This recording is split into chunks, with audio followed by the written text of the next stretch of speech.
Hey there, I'm Lisa Campion, and this is the Miracle of Healing on Empower Radio, where we come together to discuss all kinds of healing, and that's something the world needs a lot of right now more than ever, I think. So if you're new to my show, welcome. If you've been journeying with us for a while, welcome back. And we got a great program for you today to really talk about essential healing. And what would it be like for you if you could get to the root cause of your issues and heal the emotional scars of your past in a way that enabled you to develop really profound and deep inner peace and spiritual awareness? But what do we do when those roots are buried so deep we don't remember them? Um, we we can't remember sometimes our early childhood or even traumatic events that happen to us can block the flow of our memory. Thankfully, there's a way we can access that stuff even when it's like lodged in our body or lodged in our subconscious. I'm super happy to have with us today author and healer Paul Aurand. And he is going to share with us the secret of profound inner healing using and how he's used hypnotherapy and regression-based practices to backtrack people through trauma, so that we can dig up those scars and really bring them into the light of consciousness and heal them. So welcome today, Paul. Thanks for being here. Thank you for having me. So, like we were talking a little bit before we were rolling about, your some of your spiritual awakenings. Sounds like you've had quite a few. Can you talk a little bit about what happened for you? That's sort of the two big ones that you experienced that set you on this path. When I was in my 20s, I became really interested in different kinds of energy healing and heard about or experienced the kind of healing called Jo Rei, which means purify the spirit. And I was so interested in it. I felt a real connection with it. And it originated in Japan, and I ended up going to Japan to study it. First, I had to learn the language, which was really a challenge, but interesting experience. I Changed lived your there mindset. too. I lived there too in Did the you? in the 90s. Yeah. So many similarities. Yeah. And so I saw a lot of healing happen from doing that kind of energy work.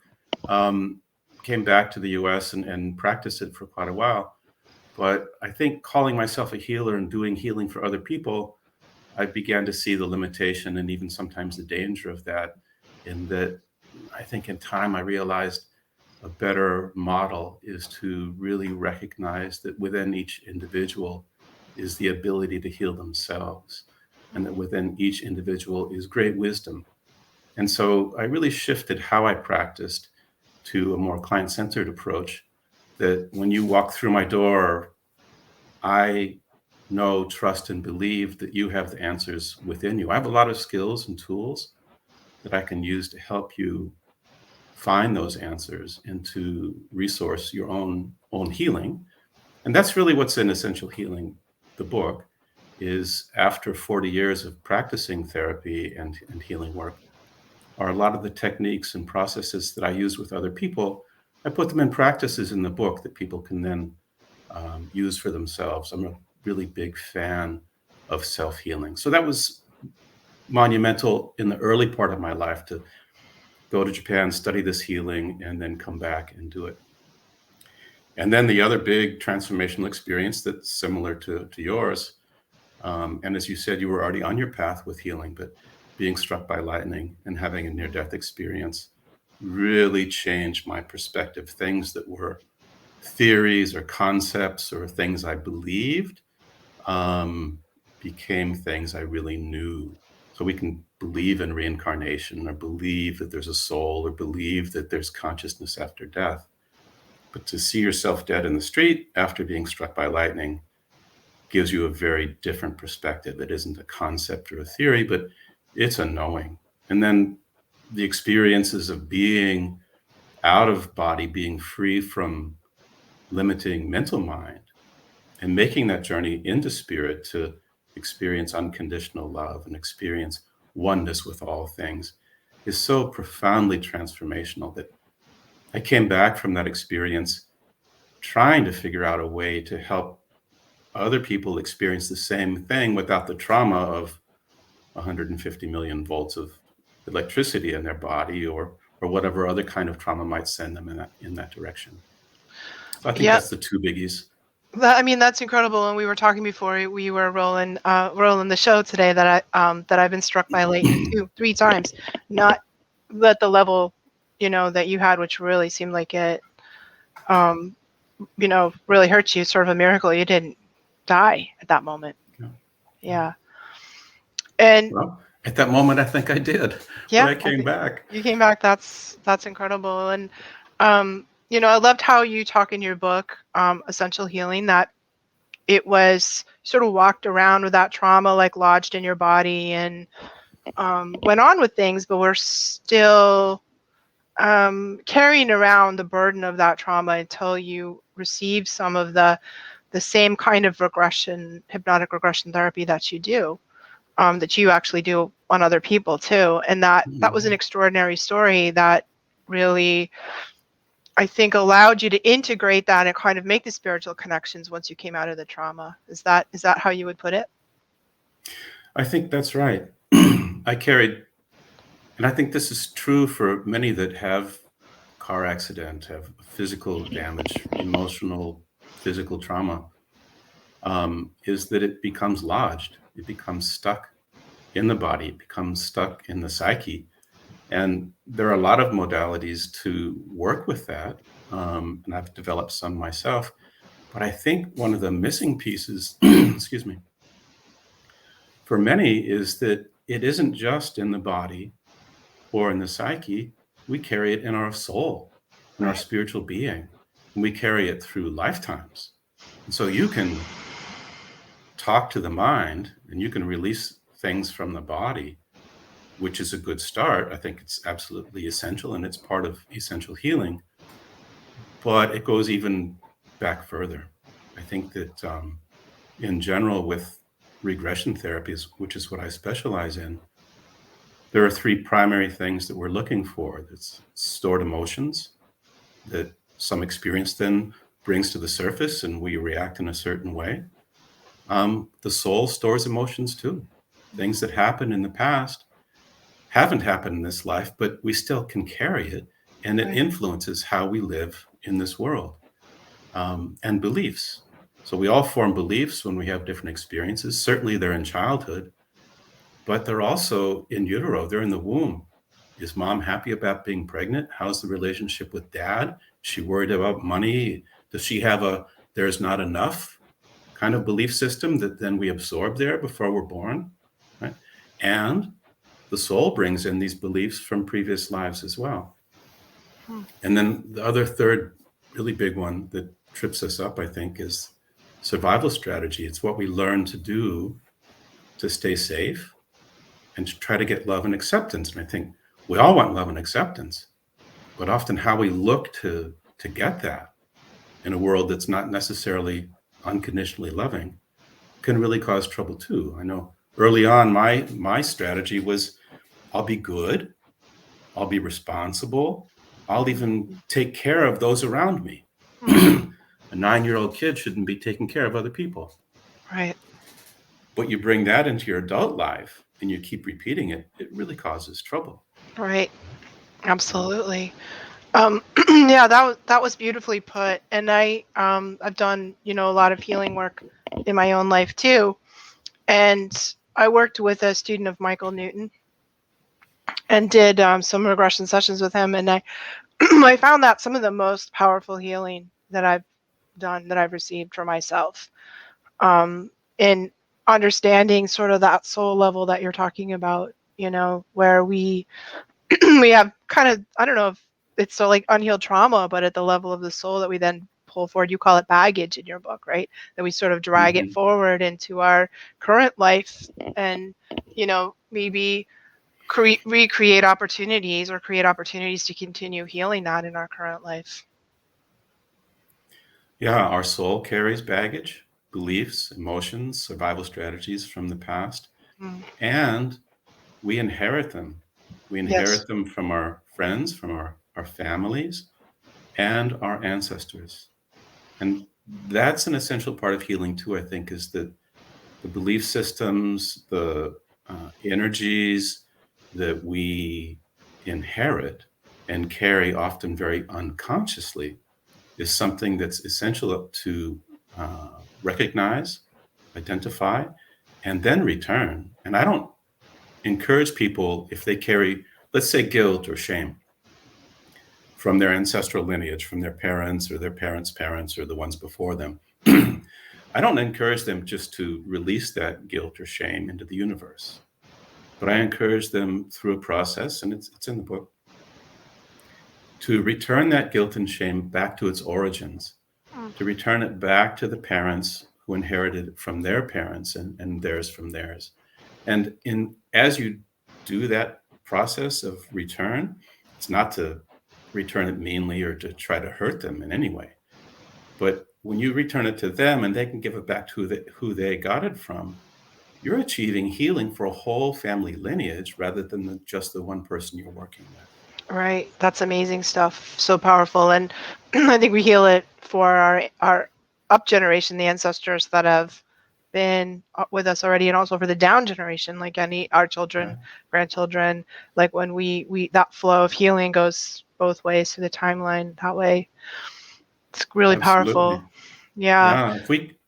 If we can put an end to it, if we can finish that pattern here, then we don't pass it on. Even if we choose to be a different parent, for instance, energetically, we still may carry that belief or that guilt, that anger, that shame. And it can be easily absorbed by our children, by our siblings, by our children, and then their children. So you're healing. That's right. I think you're really accurate. It's healing in both directions, even Right. more people. So cool. So you have, I love it that you wrote a book that's full of practices you can do yourself, and that your work is, honoring sort of the sovereignty of all of us as humans to Mhm. self-heal. I love that. So tell us a little bit about some of those practices. Like what can we do to begin that work of healing? Yeah. So I think that one of the things I recognized with many of the clients that came in to see me, because initially I was working with people that were in chronic pain, physical pain. Mm-hmm. And often they go together, physical and emotional pain. Um, and they had spent a lot of time, sometimes years, thinking about their situation, thinking about their problem, trying to understand, research, figure out why this was and how to resolve it. Usually, by the time they came to me, they'd finished with the medical profession and had done a number of other things, and then were in my office. Um, so I think that one of the very first steps is to work with someone to get out of their thinking mind, to get out of that analytical mind that's worked hard. If it could figure it out, it would have done that already. Mm. And I think that your mind usually would like you to believe that all you are is it. And Right. you're much more than your mind. But when we're stuck on our minds, and it's easy to get stuck there because as you move out of thinking mind and move into your body, where you hold feelings and emotions, pain, as you experience that pain, it's a natural response to withdraw from it, to pull away from it. And where do you go? You go back to your mind, to the safety of the mind that can look at it or ignore it or try to anesthetize it, or maybe even partly out of your body just to not feel it. And so I think one of the biggest realizations was mind can't solve this, because if it could, it already would have. Right. It's better to get out of mind and begin that journey to go deeper within, to go into the heart, really, is the first big step, to go into the heart. Now, as you attempt to enter the heart, you'll find one of two things happens, and often both, is that because most of us carry emotional wounds, some part of us says, I can't really risk being hurt again. And we build a wall, we build a kind of protection over our hearts so that we don't get wounded again. And so I know for myself, when I attempted to move out of thinking mind and into my inner world to get to my inner wisdom, I ran into this wall. And it was difficult for me to access the feelings. It was difficult for me to access my inner wisdom. And so finding a way to open the heart, finding a way through that that block or that protection is, well, essential to reconnecting with inner wisdom. Mm. I generally help someone achieve that by having them thank that protection, because you don't want to crack it open. You want to thank it because it's there for a good reason, right? It served a good purpose. And when in the thanking, acknowledging of it, it will often soften. And then you have access to the feelings, both joy and painful things. But then, yeah, then you work with different processes to express those feelings. I think that feelings aren't really a problem. It's the unexpressed feelings that are a problem. Right. It's when you hold on to them, suppress them, then they cause illness, then they come blasting out sometimes unexpectedly. So working with some of those feelings is really important. And once you work through some of that, then you can begin to access some of the deeper parts of yourself. Inner child is one that comes. Protector is another part, the part that's there to keep us safe. Another one that will often pop up as you go deeper in is the inner critic, the one Yes. that says, "Oh, you could have done that better," or "You Yeah. never do that right." You have one of those? Of course. And I love doing archetype work with my students. Mm, My training, my initial training as a youngster out of college was with the psychosynthesis people, and really um, sort of spearheaded the way for parts work. And mhm, mhm, I've studied internal family systems too, so I love that. That you do that. So once we get, it's sort of like you're talking about kind of melting the layers of resistance. We have to kind of attend to the needs of the mind. Once we realize and sort of wrestle with our minds a little and choose to drop into our heart, we have to do a little repair work there, mhm. and so we can access these deeper feelings. When we access the deeper feelings, we hit the parts, that the subpersonalities or parts, as we call them, that hold different experiences in different parts of our self. So, and they probably need some consciousness and some light and some attending to and some healing as well, right? Yeah, absolutely. And it's often those parts that are carrying out the different survival strategies that Hmm. came from limited resources when we were younger, and Yeah. don't understand or realize that there are different options now, and that old strategy isn't working very well. It's actually starting to cause some of the very same things it came into being to prevent. Mhm. Beautiful. And then from there we can work through the baggage, right? And drop Hmm. into a little bit deeper of the levels of the soul that you have after that. Yeah, I think a couple of really important parts before we get to the baggage, not that they necessarily always go in the specific order, it's not really a linear process, Mm. but you'll run into the inner child.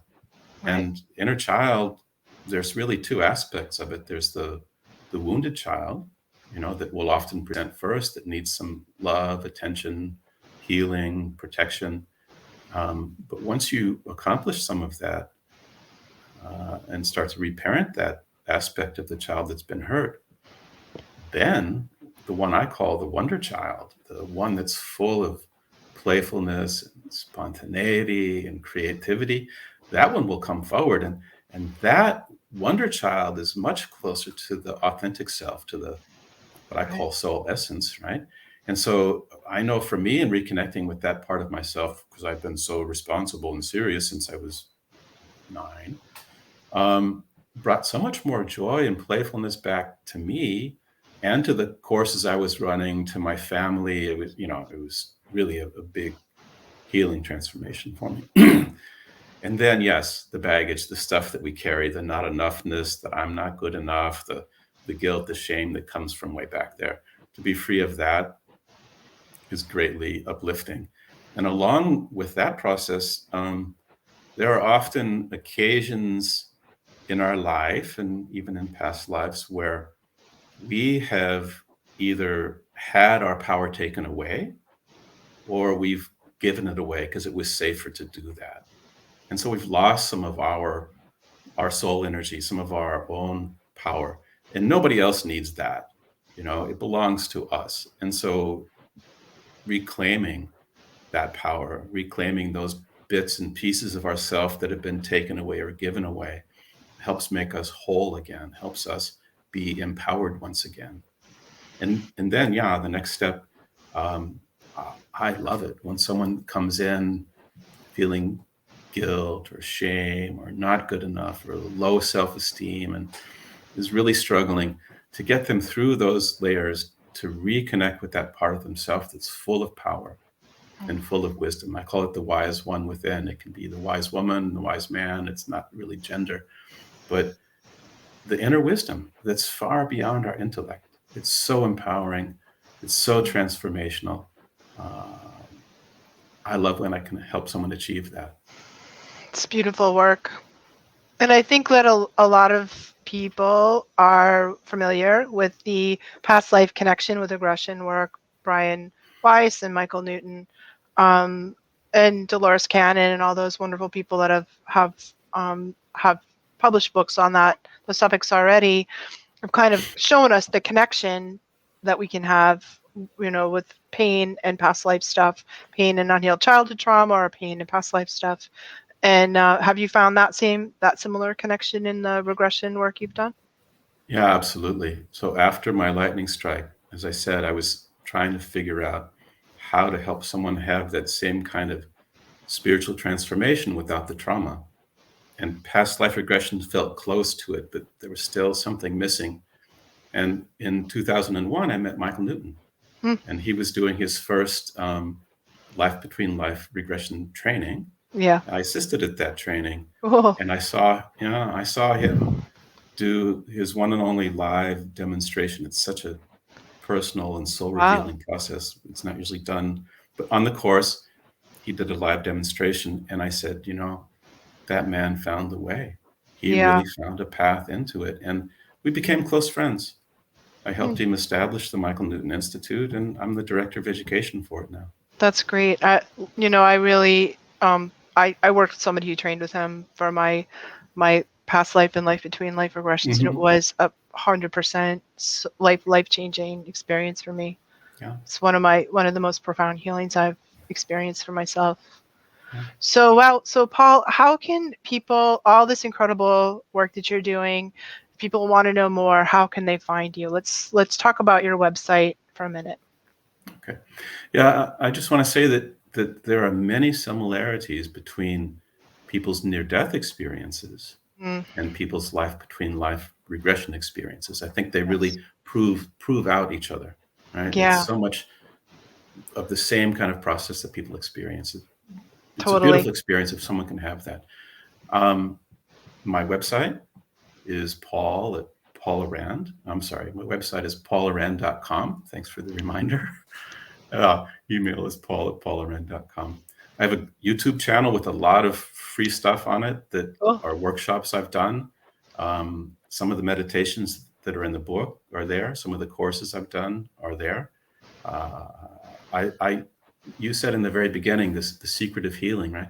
I don't want this to be a secret. I want everyone to know. I want this Mm, book to be in as many hands as possible. I want as many people as possible to know that you have the capacity to heal yourself. And I mm, don't want the practices I've used to be a secret. I really want to put them in the hands of people. And that's the intention of the book, is to make these techniques available to people, as many people as possible, and maybe people that couldn't afford therapy. I mean, I'm happy to do sessions for people, and I love doing workshops. I can't wait till we can do some in person again. right. Although I have to say, working online, I mean, I see people in Europe. I just saw with someone in Australia the other day. I gave a talk to a group in China. My book sold out in Malaysia and China. Can you believe that? That's great. Congratulations. That's the power of Zoom or That's online work. fantastic. Good for you. Yeah, I know. The same thing happened to me with COVID too. It's really sort of shifted my work from local to, you know, um, to a more Global. global. Yeah, exactly. Yeah. And that's great. So I'm super happy to hear that that's going on for you. And I really encourage. This is like such powerful healing, and somehow you've managed to get all the layers and all the different um, like doorways that we need to walk through in order to get to heal throughout at the levels, kind of that um, where we get to the point where we can do the soul healing. So thank you so much for writing the book. It's a beautiful book. I can't wait to get my hands on a copy of it myself. And thanks for being here with us on the show today. And thanks for getting the word out through what you do.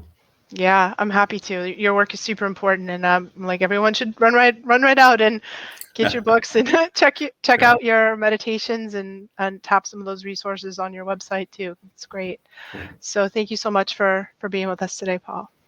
Thank you very much.